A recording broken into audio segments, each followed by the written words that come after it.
我身後邊咧就係呢個香港歷史博物館。咁我今日嚟到咧就係帶咗我哋100名咧陳日小學嘅同學仔啦，同埋家長咧嚟到參觀呢個國家安全展覽廳。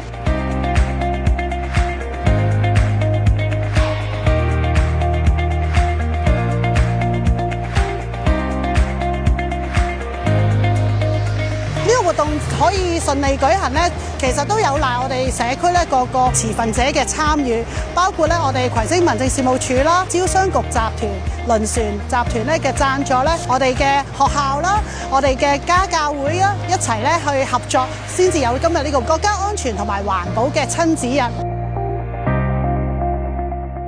咁頭先咧，學生都有分享啦。我哋今次呢個活動係好有意義，就係因為咧，大家對於國家安全都係好重視，國家安全咧都係要從小去培養，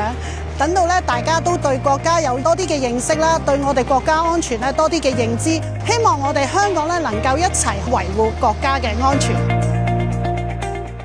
維護國家安全，人人有責。耶！